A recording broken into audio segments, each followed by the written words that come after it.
로마서 11장 소개하도록 합니다. 로마서 11장은 이제 앞서서 소개했던 9장부터 소개되었던 구원의 이런 아주 중요한 근거와 또 핵심적인 또 이런 토대가 되는 하나님의 선택과 또 육이라고 하는 예정의 이러한 하나님의 놀라운 신적 작정이 결국 이제 11장에 와서 마무리가 됩니다. 앞서 1장 처음에서 소개해드렸던 것처럼 특별히 11장 36절은 이제 우리 장로교 개혁파 장로교도들이 가장 중요한 그 구절로 잡는 소요리 문답 1문에서 소개되어지는 바로 사람의 제일된 목적은 또 하나님을 영화롭게 하는 것이다라고 하는 바로 이 표현과 관련되어서 중요한 근거 구절이 되고 있는 로마서 11장 36절 모든 것이 하나님으로부터 시작이 되었고 또 하나님으로부터 말미암고 하나님께로 돌아간다. 그래서 솔리데오 글로리아라고 하는 또 이러한 중요한 교리로 또 표현되기도 합니다.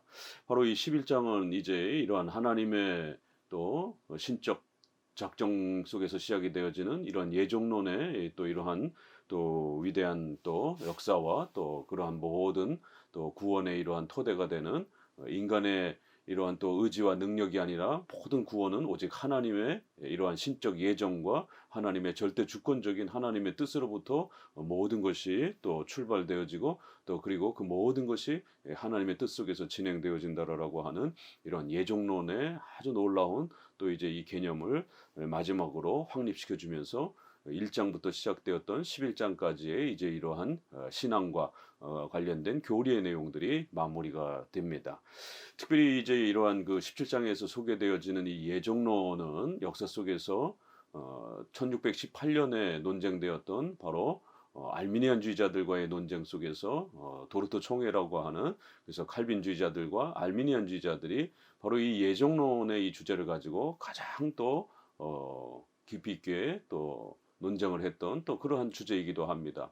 그래서 이 예정론을 어떻게 말하느냐에 따라서 결국 정통 이런 개혁파 장로교 입장에 이러한 또 해석적 입장에 서기도 하고 또 아무리 예정론을 또 이렇게 말하기는 할지라도 그 예정론을 인본주의적인 관점에서 또 이렇게 또 서술하거나 또 제시하게 되면 그것은 오히려 성경적인 예정론을 파괴하는 또 그러한 비성경적인 또 이러한 예정론의 이러한 해석으로 또 이렇게 평가되어지기도 합니다. 어거스틴과 펠라기우스의 이러한 그 논쟁 바로 400년에 있었던 바로 그 오직 은혜로 구원받는다라고 하는 여기에도 어거스틴은 절대적인 하나님의 은총에 입각한 예정으로부터의 이러한 그 구원을 이야기했고 또 펠라기우스는 그 예정론을 부정하는 또 이러한 역사를 갖고 있습니다. 결국 이렇게 이 예정론은 교회 역사 속에 어거스틴과 또 종교개혁자들의 이러한 역사 속에서 예정론이 지켜져 온 그런 정통 기독교 입장과 또 예정론을 부정하는 펠라기우스와 또 이러한 여러 가지 또 신학적 입장들이 있습니다. 그리고 그 예정론을 부정은 하지는 않지만 말하기는 하지만 결국 예정론을 인본주의 방식으로 이렇게 혼합 형태로 이렇게 예정론을 말하는 반펠라기우스 또 로마 가톨릭 또 이렇게 알미니안주의자들 이러한 방식으로 또 오늘날까지도 이렇게 한국 교회 안에 예정론을 말하지 않는 그런 많은 교회들이 있습니다. 전도에 방해가 된다. 또 하나님께서 그렇게 모든 걸 결정해 놨다라고 이렇게 너무 강하게 가르치게 되면 또 하나님 앞에 또 이렇게 인간의 의지의 책임이라든가 또 회개의 책임이라든가 또 이런 부분들이 등한시되어지면서 전도에 방해가 되고 또 인간의 윤리적 책임들이 등한시되어진다. 또 선과 악 전체를 포함한 하나님의 절대 이런 신적 작정을 너무 지나치게 강조하게 되면 마치 죄까지 이렇게 포함되어지는 이러한 하나님의 신적 통치를 잘못 이해해서 마치 하나님이 폭군처럼 또 이렇게 보여줄 수 있다라고 하는 이런 반론들이 역사의 2000년 동안 계속 반복된 겁니다. 그럴 때마다 우리 장로교 개혁파 입장에서는 철저하게 하나님의 주권과 또 하나님의 뜻 속에서 이루어져가는 그런 구원의 역사를 소개했고 거기에 또 예정론이 또 가장 중요한 또 토대로 또 이렇게 소개되어진 것을 보게 됩니다. 그래서 오늘날도 이렇게 혼합적으로 예정론을 또 이렇게 이야기하는 또 많은 또 이런 부분들도 우리는 주의해야 됩니다. 예정론을 대놓고 거부하는 것도 문제지만 또 예정론을 이야기하면서도 이렇게 인본주의적인 방식으로 결국 하나님이 먼저 이렇게 확정적으로 예정하지 않고 하나님이 인간이 어떻게 선한 행동들을 하는가, 율법에 순종하는가, 또 인간이 경건의 이러한 그 삶을 어떻게 유지하는가 이런 것들을 지켜보신 다음에 인간의 그러한 선행적인 그러한 행동의 이러한 여부에 따라서 하나님 나중에 이렇게 최종적으로 선택할 것이다라고 하는 이렇게 예, 후행적 선택이라고 하는 이런 방식으로 하나님이 선행적으로 이렇게 하나님의 신적 역사 속에서 작정 속에서 모든 계획을 먼저 예정하시고 선택하시고 또 작정하시고 그리고 그 일을 이렇게 펼쳐가시는 이러한 선행적인 이러한 그 예정의 이러한 그 토대에서 말하는 것이 아니라 인간이 어떻게 행하는가 지켜보고 난 다음에 나중에 결정하겠다. 이런 식의 이렇게 또 예정의 이러한 그 표현들이 결국 예정을 말하지만 결국 예정의 이러한 그 부분들을 결국 파괴하는 이제 이러한 혼합적 예정론의 또 이런 형태가 있습니다. 그래서 도르트 신조에서의 알미니안주의자들과의 논쟁도 알미니안주의자들은 예정론을 부정하지는 않았습니다. 형식적으로 분명히 그들도 예정을 이야기했고요.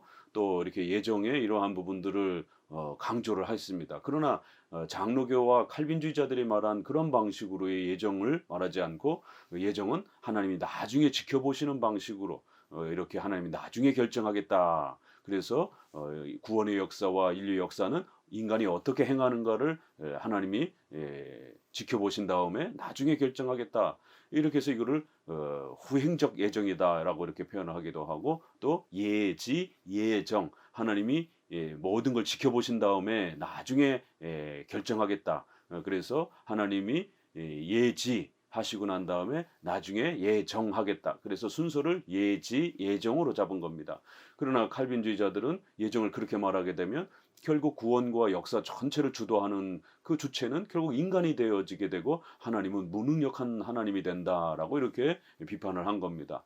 예정을 그런 식으로 말하게 되면 결국 예정을 파괴하게 된다라고 비판을 한 겁니다. 그래서 장로교도들은 성경이 말하는 예정은 하나님께서 모든 것을 결정하시고 확정하시고 그리고 그것이 인간 세계 속에서 펼쳐져가는 하나님의 또 이러한 다스림 속에서 펼쳐져가는 예정, 예지 방식으로 이렇게 순서를 구성을 해서 예정론을 말해야 하나님의 전능하심과 주권성이 파괴되지 않는다라고 이렇게 구별을 해준 것입니다.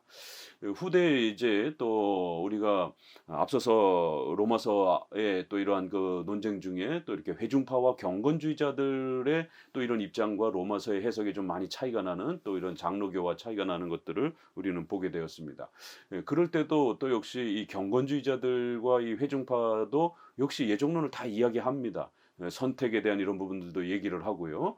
그럼에도 불구하고 왜 이 회중파와 경건주의의 이러한 그 책들을 읽다 보면 이들은 예정을 이야기하면서도 결국 인간의 회개나 인간의 신앙의 이러한 책임을 더 세게 강조하게 되고 그래서 그러한 그 경건의 그런 열심들이 결국 신자에게 뭔가 강력한 신앙의 이러한 그 토대를 형성하는 것처럼 그래서 분명히 선택과 이러한 예정을 이야기함에도 불구하고 논리적 순서와 강조점을 장로교처럼 이렇게 예정을 중심으로 해서 예정을 토대로 이렇게 펼쳐내지 아니하고 결국 예정을 이야기하면서도 결국 인간의 이런 경건의 책임과 신앙의 책임을 더 이렇게 강하게 말하는 방식으로 결국 예정론이 축소가 되어지고 예정론이 이렇게 밀려버리는 이제 이러한 논리적 구조도 역시 문제가 되기 때문에 우리는 주의해야 됩니다. 그래서 많은 분들이 회중파도 예정을 이야기하는데 왜 이렇게 장로교에서는 회중파가 이렇게 예정을 안 말하는 것처럼 이렇게 비판을 하는가 이런 오해를 갖기도 합니다. 그러나 예정론을 말한다고 해서 문제가 되는 게 아니라 예정론을 어떤 논리와 구조 속에서 이렇게 또 이야기하는가까지도 또 잘 살펴보셔야 되는 겁니다. 루터도 역시 예정론을 이야기했습니다. 그러나 루터가 이신칭의를 강조하면서 오직 믿음으로 구원받는다를 이 구원론에 초점을 맞추면서 결국 인간이 회개하고 믿어야 된다라고 하는 이 부분을 지나치게 강조하다 보니까 결국 그 구원 전체를 주도하시고 다스리시고 계획하시는 하나님의 이 신적인 예정의 이러한 부분들을 이렇게 제대로 이렇게 드러나지 않는 그래서 루터의 초기 문서에도 분명히 예정론을 이야기하고 있지만 그럼에도 불구하고 뒤로 갈수록 결국 루터는 인간의 그러한 믿음을 더 강조하는 이러한 부분에서 예정론이 축소가 되어지는 이러한 루터파의 예정론의 한계점이 있는 겁니다. 회중파와 경건주의의 복음주의의 이러한 그 예정에 대한 태도들은 마치 루터파처럼 이렇게 분명히 예정을 이야기하면서도 불구하고 인간의 회개와 신앙을 더 이렇게 강조하면서 결국 균형이 무너지게 되는, 그래서 예정에 대한 강조점이 축소가 되어지는 이러한 신학의 약점과 구조를 가지고 있는 것입니다. 그래서 최근에 개혁주의 하시는 또 많은 분들 중에서 이 예정론과 관련해서 우리가 또 좀 더 조심해야 되는 것은, 웨스민스터는 다 좋은데 예정론이 너무 세다. 그래서 이렇게 예정론이 이렇게 웨스민스터의 3장, 5장 이렇게 앞부분에 신론에 너무 이렇게 강하게 배치되어 있기 때문에 이렇게 웨스민스터가 너무 스콜라적이고 너무 이렇게 숙명론처럼 이렇게 기계론적인 형태로 이렇게 인간의 책임을 등한시할 수 있는 이러한 그 형태의 구조를 웨스민스터가 가지고 있다.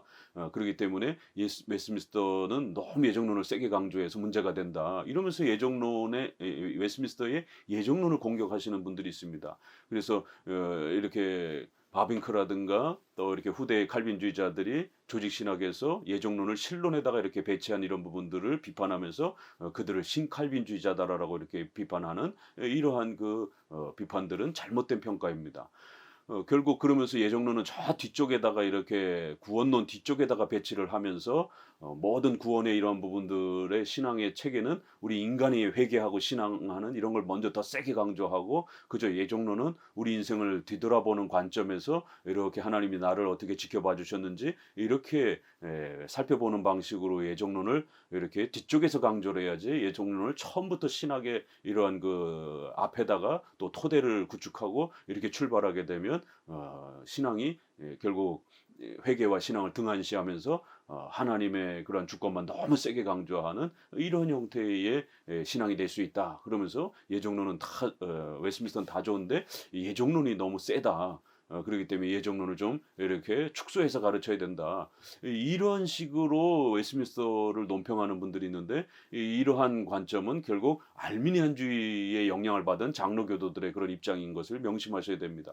바로 이러한 그 식으로 평가하면서 결국 나중에 가서는 웨스민스터의 예정론을 좀 더 축소시켜 달라라고, 너무 센 표현들을 삭제시켜 달라라고 1903년에 미국 장로교회에서 결국 예정론에 대한 수정 요구가 이렇고, 결국 1903년에 예정론은 이렇게 약하게 다뤄야 된다라고 하는 이런 식으로, 그리고 인간의 신앙과 회개를 더 강조해야 된다, 이런 식으로 결국 미국 장로교회가 웨스민스터를 수정했고, 결국 나중에는 그 수정된 웨스민스터까지 버리고 결국 미국 장로교회는 PCUSA는 결국 자유주의 쪽으로 변질되어져 갑니다. 바로 그때의 그 수정을 막으신 분들이 워필드, 메이첸 이런 분들입니다. 그래서 결국 메이첸은 미국 북장로교에서 쫓겨나면서 웨스민스터 신학교로 이렇게 다시 학교를 수립하는 것을 보게 됩니다. 메이첸은 웨스민스터 신앙 고백의 이러한 장로교 전통을 얼마나 소중하게 지키고 싶었으면 학교 이름조차까지 웨스민스터 이렇게 신학교다라고 이렇게 명명을 하면서 웨스민스터에서 가르치는 이러한 신학의 구조와 또 이런 교리의 내용들은 지난 500년 동안 400년 동안 우리가 지켜온 정통 기독교의 소중한 올바른 가르침이기 때문에 반드시 장로교 목사들은 이 웨스민스터의 교리와 신학의 체계를 구축하고 지켜내라라고 이렇게 학교를 설립하면서 후보생들에게 장로교 목사가 된다는 게 무엇인지를 이렇게 강조를 한 겁니다.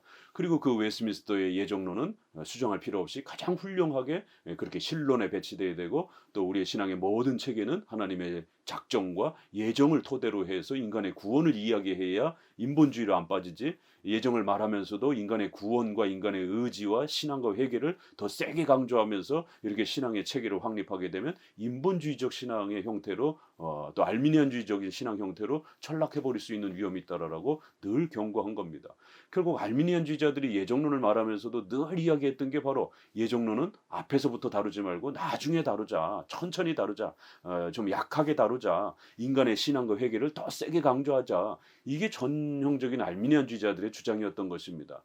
그래서 바로 이런 부분에 있어서 우리가 이제 11장 로마서의 11장에 가장 중요한 이 예정론을 어떤 자세와 태도로 또 이렇게 읽어낼 것인가와 관련해서 역사 속에 로마서 11장의 이 예정론을 해석하면서 수많은 교파들이 이렇게 다양한 방식으로 이 예정론을 이야기했고 또 대부분 다 예정론을 거부하는 입장도 있었지만 또 예정론을 말하면서도 예정론을 소극적으로 비중을 낮추어서 또 예정론은 나중에 이렇게 다루자라고 하는 이런 식의 접근들이 대부분이었고 우리 장로교만이 개혁파 장로교만이 11장에 있는 그대로 9장 11장에 있어서 예정론은 우리 신앙 구원 전체를 떠받드는 토대요, 기초요, 또 인류 역사 전체를 하나님의 신적 작정과 예정이라고 하는 이러한 하나님의 주권적인 뜻 속에서 펼쳐나간다라고 하는 이러한 신본주의적인 이러한 신앙의 체계를 또 이렇게 세우고자 11장에서의 예정론과 이런 신적 작정론을 아주 강하게 강조하면서 해석해 왔던 것입니다. 자, 11장에 이제 이런 부분들을 함께 살펴봅니다. 그러므로 내가 말하노니 하나님이 자기 백성을 버리셨느냐 그럴 수 없느니라. 나도 이스라엘이니요 아브라함의 씨에서 난 자여 베냐민 지파라. 하나님이 그 미리 하신 자기 백성을 버리지 아니하셨으나니 너희가 성경이 엘리야를 가리켜 말한 것을 알지 못하느냐. 그가 이스라엘을 하나님께 고발하되. 자, 11장에서 이제 시작하자마자 하나님이 자기 백성을 버리셨느냐 이러면서 그럴 수 없다. 그러니까 앞부분에서 이 9장에 계속 이렇게 소개되어진 그 내용 중에 이제 예정론을 가르칠 때에 가장 그 거센 반발들이 있습니다.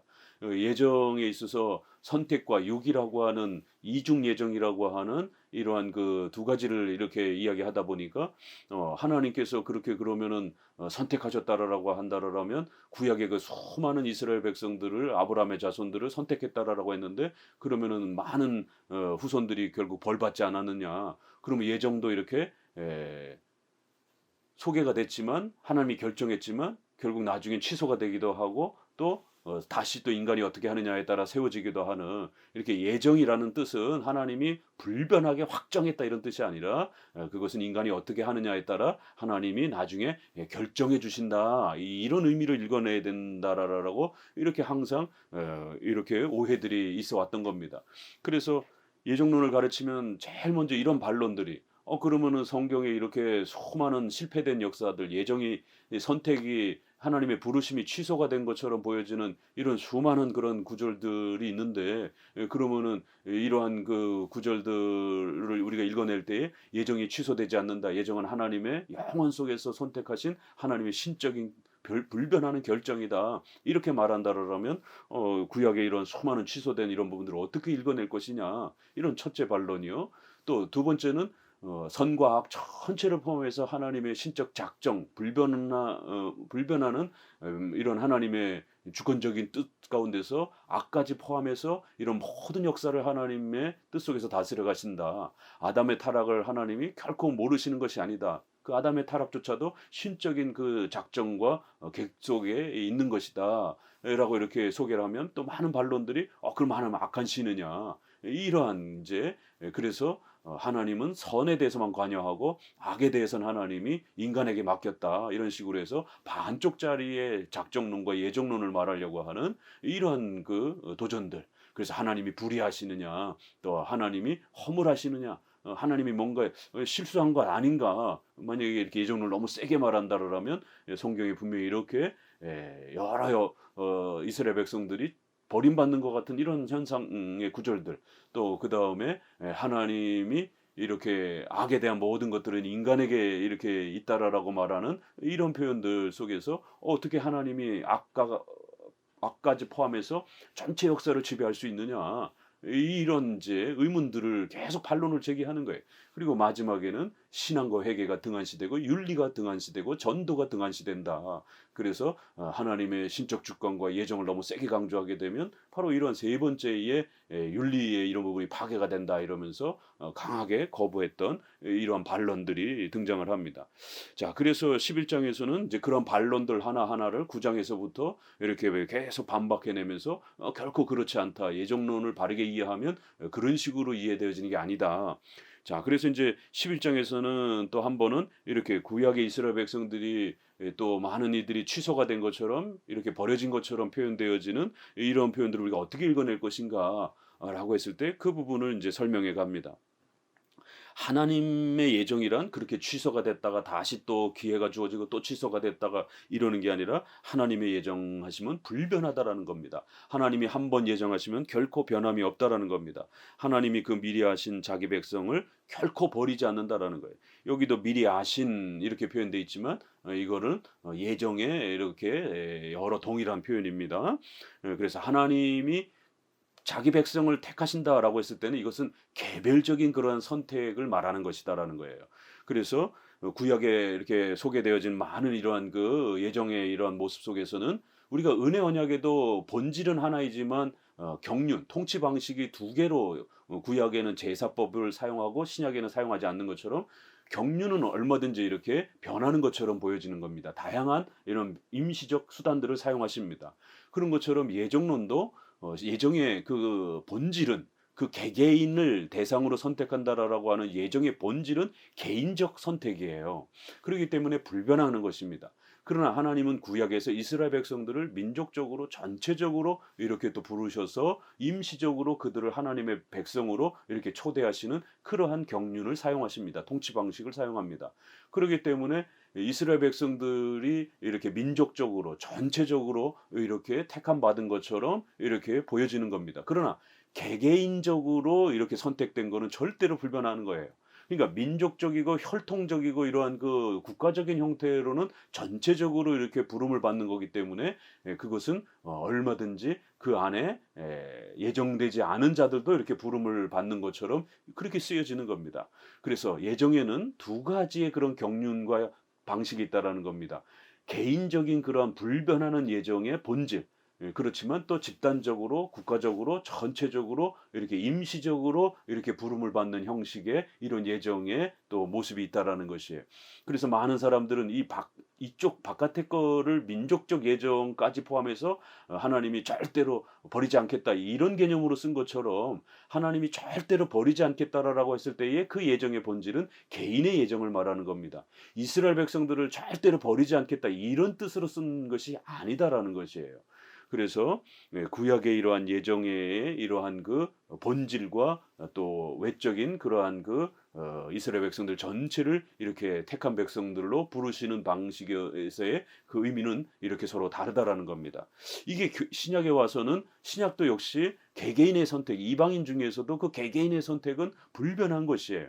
그러나 신약에서는 이제 구약에서는 한민족과 이스라엘 백성들을 국가적으로 이렇게 하나님이 임시적으로 사용했다라면 신약에서는 교회론적 질서 안에서 임시적으로 교회 안에 들어오는 그런 사람들이 부르심을 받고 이렇게 하나님의 신자인 것처럼 들어올 수 있는 것입니다. 그러나 그가 신앙 고백을 가짜로 할 수도 있고 또 당회가 하나님이 아니기 때문에 그 개인의 신앙 고백을 일일이 전부 다 확인할 수는 없는 겁니다. 그래서 하나님의 교회로 이렇게 신자가 세례를 받고 신자로서 이렇게 들어올 때 외적으로 봤을 때는 이렇게 신자 예정된 자들하고 똑같이 세례도 받고 신앙 고백도 하는 것처럼 하면서 이렇게 들어오지만 거기에는 배교자도 있고 가짜도 있고 형식주의자들도 있는 것이에요. 그래서 이 땅의 유형교회 안에 들어와 있는 자들은 모두가 다 예정돼 있는 자들은 아닌 것입니다. 그것은 이렇게 유형교회 안에 보이는 교회 안에 임시적으로 이렇게 여러 가라지들 가짜들이 이렇게 섞여서 교회 안으로 들어오는 것이에요. 그럼에도 교회 안에 울타리 안에 들어와 있기 때문에 이렇게 우리가 예정의 하나님의 백성들 이러면 하나님의 교회에 속한 백성들을 주로 얘기하기 때문에 이렇게 교회적으로는 전체적으로 이렇게 또 신자를 예정된 백성으로 이렇게 말할 수 있는 겁니다. 그렇지만 그 개개인을 이렇게 말하는 거하고는 또 의미가 다른 것이에요. 그래서 신약에는 외적으로 보이는 유형적 형태의 교회에 참여될 때에 그런 사람들도 이렇게 우리가 신자로서 이렇게 여겨지기도 하고 또 그럴 때에 교회 안에 있으면 예정된 자들이라라고 이렇게 통상 표현하기 때문에 얼마든지 그러한 자들에 대해서는 이렇게 또 예정이 취소된 것처럼 이렇게 보이는 겁니다. 그러나 그건 예정이 취소가 된 게 아니라 원래부터 예정되지 않은 자들이에요. 구약에도 마찬가지고 신약에도 마찬가지로 임시적으로 외적으로만 이렇게 부르심을 받았을 뿐인 겁니다.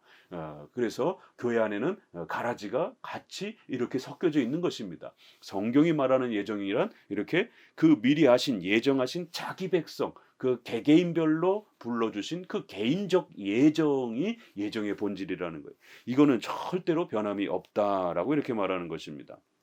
요 차이를 잘 구별해야 이렇게 예정이 취소가 된다라고 구약 성경에 또 신약에서 표현할 때에 그러한 예정은 개인의 예정이 취소가 되어서 하나님의 예정도 얼마든지 인간의 노력 여부에 따라서 취소가 됐다가 다시 회복이 됐다가 막 이렇게 왔다 갔다 이렇게 하는 것처럼 이렇게 오해하시면 안 되고, 외적인 그런 부르심, 구약에는 또 민족적인 그러한 부르심들이 전체적으로 이렇게 불렀기 때문에 마치 그것은 이렇게 또 하나님의 명령을 순종하지 않으면 하나님이 책망하여 버리는 이런 징계를 받는 겁니다.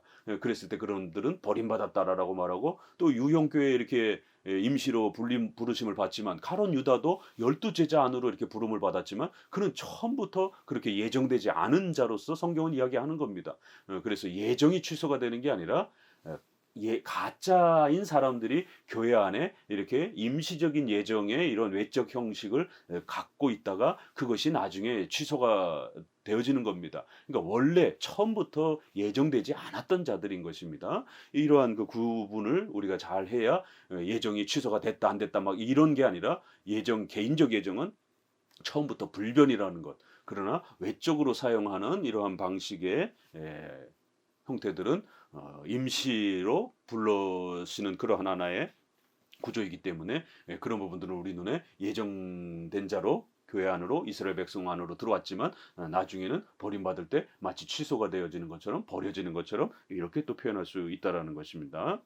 자, 4절에 그에게 이제 대답한 것이 이제 무엇이냐 하면서 엘리야를 예를 들어서 이렇게 이야기합니다. 구약에도 마치 수많은 사람들이 있었지만 그때의 불신앙으로 다 이렇게 버림을 받았고, 그때에 하나님이 엘리야에게 7천 명을 남겨두셨다. 5절, 그런즉 이와 같이 지금도 은혜로 택하심을 따라 남은 자가 있느니라. 또 이사야 말씀을 인용해 가면서 결국 구약에서도 이스라엘 백성이 민족적으로 전부 부름받는 게 아니라 그 안에 남은 자들, 바로 개별적으로 선택된 자들이 구원을 받는 것이다라는 거예요.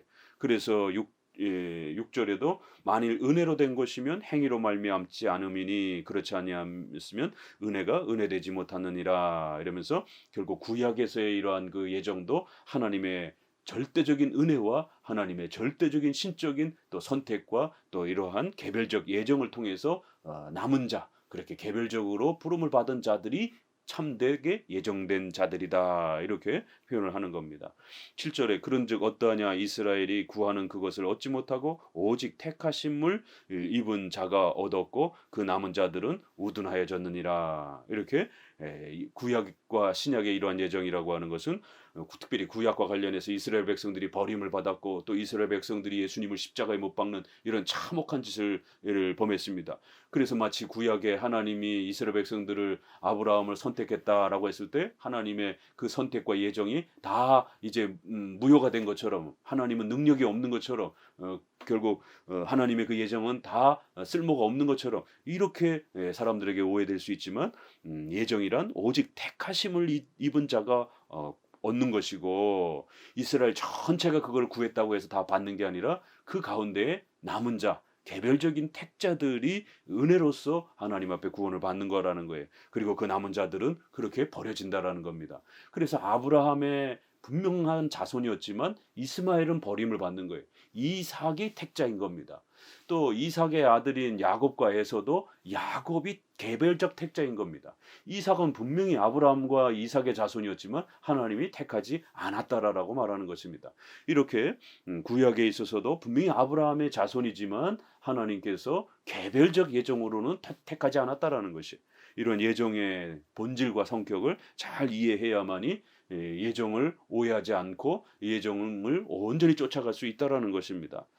자, 9절에 또 다윗이 이르되 그들의 밥상에 올무와 덫과 거치는 것과 봉이 되게 하옵시고 그들의 눈은 흐려보지 못하고 그들의 등은 항상 굽게 하옵소서 하였느니라. 그러므로 내가 말하노니 그들이 넘어지기까지 실족하였느냐, 그럴 수 없느니라.